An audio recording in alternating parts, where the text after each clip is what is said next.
क्या कभी आप लोगों ने ये सोचा है कि एक मसीही व्यक्ति को रक्षाबंधन मनाना चाहिए या नहीं मनाना चाहिए? क्या एक मसीही राखी बांध सकता है? और अगर एक मसीही परिवार में कोई रक्षाबंधन मनाता है तो क्या उसे भी उसमें शामिल होना चाहिए, उस त्यौहार को मनाना चाहिए?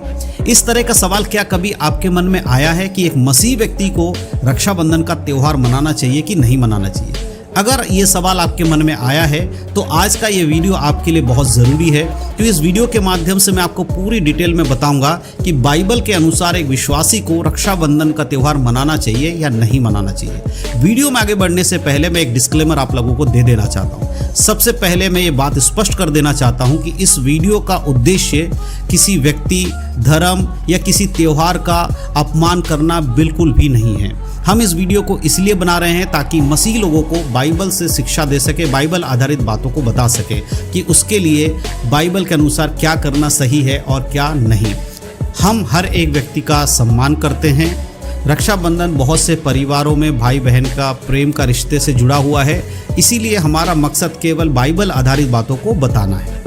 अब आते हैं हमारे आज के वीडियो के टॉपिक पर। देखिए, कई बार बहुत सारे लोगों के मन में सवाल ज़रूर आता है कि हम मसीह में विश्वास करते हैं, यीशु मसीह पे विश्वास करते हैं, तो क्या हमारे लिए रक्षाबंधन का त्यौहार मनाना सही रहता है या नहीं रहता है? तो सबसे पहले कुछ बातों को हमें समझना पड़ेगा। देखिए, पहली बात, भाई बहन से प्रेम करना गलत नहीं है। बहुत सारे लोगों को लगता है कि रक्षाबंधन नहीं मनाएंगे तो भाई बहन से प्रेम करना बंद हो जाएगा। नहीं मेरे प्रियो, भाई और बहन का प्रेम, एक दूसरे का प्रेम गलत नहीं है। बाइबल का अगर आप एक वचन पढ़ेंगे, पहले यूहन्ना की पत्री उसके 4 अध्याय के 7 आयत, तो वहाँ पर लिखा है, हे प्रियो, आपस में प्रेम रखो क्योंकि परमेश्वर प्रेम है और जो कोई प्रेम करता है वह परमेश्वर से जन्मा है और परमेश्वर को जानता है। इसीलिए अगर आप अपने भाई से या बहन से प्रेम करते हैं, उसका सम्मान करते हैं, उसकी मदद करते हैं, उसके लिए प्रार्थना करते हैं, तो आपके अंदर कोई गलत बात नहीं, आप अच्छा कर रहे हैं। परमेश्वर चाहते हैं कि परिवार में एक दूसरे के संग लोगों का प्रेम बना रहे। लेकिन यहाँ पर प्रेम का मतलब ये नहीं है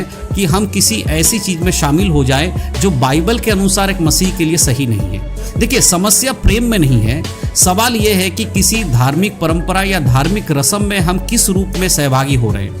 तो ये बहुत इंपॉर्टेंट है। अब हम बात करेंगे दूसरी सबसे इंपॉर्टेंट बात, वो है हमारी आराधना केवल परमेश्वर के लिए होनी चाहिए, यानी कि हम जो विश्वास करते हैं वो परमेश्वर के लिए करते हैं। निर्गमन की किताब अगर आप पढ़ेंगे 20 अध्याय उसके 3 आयत में परमेश्वर ने कहा है, तू मुझे छोड़ दूसरों को ईश्वर करके ना मानना। इसका क्या मतलब? इसका मतलब है परमेश्वर यहाँ बताते हैं कि तू मुझे छोड़ दूसरों को ईश्वर करके नहीं माना, और बाइबल बताती एक ही परमेश्वर है और जगत में कोई दूसरा परमेश्वर नहीं है। इसीलिए हमें किसी भी ऐसे धार्मिक प्रथा या ऐसे चीज़ों से हमेशा सावधान रहने की ज़रूरत है। हमारी आराधना केवल धार्मिक निष्ठा या उससे किसी और की चीज़ों में जाने के लिए नहीं होनी चाहिए। हमारा सिर्फ और सिर्फ परमेश्वर के प्रति हमारी आराधना समर्पण होना चाहिए। लेकिन ये कारण है कि बहुत सारे लोगों को लगता है कि नहीं, ऐसा नहीं है, हम तो कुछ भी कर सकते हैं। लेकिन बाइबल आधारित अगर आप चलते हैं तो आपका जीवन परमेश्वर के अनुसार होना बहुत ज़रूरी है। देखिए, धार्मिक सहभागिता के विषय में बाइबल हमें चेतावनी भी देती है। अगर आप पहले कुरिन्थियों की पत्री उसके 10 अध्याय की 20 और 21 पढ़ेंगे तो वहाँ लिखा है, नहीं परंतु ये कि अन्य जाति जो बलिदान करते हैं वे परमेश्वर के लिए नहीं परंतु दुष्टात्मा के लिए बलिदान करते हैं, और मैं नहीं चाहता कि तुम दुष्टात्मा के सहभागी हो। तुम प्रभु के कटोरे और दुष्टात्माओं के कटोरे दोनों में से पी नहीं सकते। तुम प्रभु मेज और दुष्टात्माओं के मेज में दोनों का सहभागी नहीं हो सकते। ध्यान दीजिए, इस वचन को जब आप पढ़ते हैं तो यहाँ पर इस वचन का सीधा संबंध मूर्ति पूजा या बलिदान से है। लेकिन यहाँ हमें एक महत्वपूर्ण सिद्धांत भी समझ में आती है। एक मसीह अपने परिवार और अपने समाज के लोगों से प्रेम कर सकता है, लेकिन दूसरे धार्मिक जो उपासना है, धार्मिक कार्यक्रम है, उसमें सहभागी उसे नहीं होना चाहिए। प्रेम करना अलग है, लेकिन दूसरे अनुष्ठानों में शामिल होना दोनों अलग है। तो इस बात को आपको समझना पड़ेगा। इसीलिए अगर किसी रक्षाबंधन का रस्म जिसमें कोई पूजा पाठ या किसी देवी देवता से जुड़ा हुआ चीज़ है, कोई भी चीज़ है, उसमें एक विश्वासी को शामिल नहीं होना चाहिए। एक मसीह को उसमें भाग लेने की ज़रूरत नहीं है। तो ये सबसे इंपॉर्टेंट है। अब चौथी बात क्या है, इसका मतलब ये नहीं है कि आप दूसरे लोगों से नफरत करें, क्योंकि बहुत सारे लोग क्या सोचते हैं कि ये हमारे अनुष्ठान में, हमारे त्यौहार में शामिल नहीं हो रहा है तो ये हमसे नफरत करता है। नहीं, बाइबल ऐसा कभी नहीं सिखाती है। बाइबल किसी से भी नफरत करना नहीं सिखाती है। कभी कभी मसीह लोग ऐसी बातों को लेकर अपने परिवार में भी लड़ने लगते हैं, लेकिन सही तरीका क्या है वो समझना पड़ेगा। देखिए, दूसरे कुरिन्थियों की पत्री में ही अगर आप पाएंगे और उसके 6 अध्याय के 14 आयत को पढ़ेंगे तो वहां पर देखिए क्या लिखा, वहां लिखा है, अन्य अविश्वासियों के साथ असमान जुए में ना जुतो, क्योंकि धार्मिकता और अधर्म का क्या मेल, या ज्योति और अंधकार की क्या संगति। इसका अर्थ ये नहीं है कि हम दूसरे धर्म के लोगों से नफरत करें, उनसे बात ना करें, उनके साथ अच्छा संबंध ना रखें। बिल्कुल भी इसका ये अर्थ नहीं है। हमें लोगों से प्रेम करना चाहिए, उनका सम्मान करना चाहिए, उनके संग शांति से रहना चाहिए, उनके लिए विश्वास के जो उनका विश्वास उनको करने देना चाहिए, हमारा जो विश्वास है उसके अनुसार हमें चलना चाहिए, लेकिन हमारे विश्वास में उनके विश्वास के संग हमें समझौता नहीं करना है। रोमियो की पत्री अगर 12 का 18 आप पढ़ेंगे तो वहाँ पर लिखा है, जहाँ तक हो सके तुम अपने साथ वाले मनुष्य के संग मेल मिलाप करके रहो, उनके संग जुड़ के रहो। इसीलिए अगर आपके बहन या भाई रक्षाबंधन मनाते हैं तो उससे झगड़ा मत करिए, उसका मजाक मत उड़ाइए, उसके धर्म का अपमान मत कीजिए, जिस चीज़ को बिलीव करते उसको नीचा मत दिखाइए, बल्कि उन्हें प्रेम से कहिए, प्रेम से समझाइए और उनसे कहिए, मैं तुमसे प्रेम करता हूँ, मैं तुम्हारे लिए परमेश्वर से प्रार्थना करता हूँ, तुम्हारी ज़रूरतों में मैं तुम्हारे साथ भी खड़ा रहूँगा, लेकिन अपने मसीह विश्वास के कारण मैं ऐसी किसी धार्मिक रस्म में भाग नहीं ले सकता जो मेरी आस्था के विरोध में है, यानी बाइबल के विरोध में। उनको खुल के बताना, अच्छे से उनको समझाना है। जब आप इस तरह से लोगों को समझाएंगे तो वो आपकी बातों को मानेंगे, और जब आप उनको समझा पाएंगे और वो आपकी बातों को मान लेंगे, फिर ये सारी चीज़ें सॉल्व हो जाएगी, फिर कोई दिक्कत नहीं है। तो सबसे इंपॉर्टेंट बात क्या है, देखिए, एक विश्वासी होने के नाते आपको इस बात को समझना पड़ेगा कि संसार के रीति रिवाज अब आपके लिए नहीं है।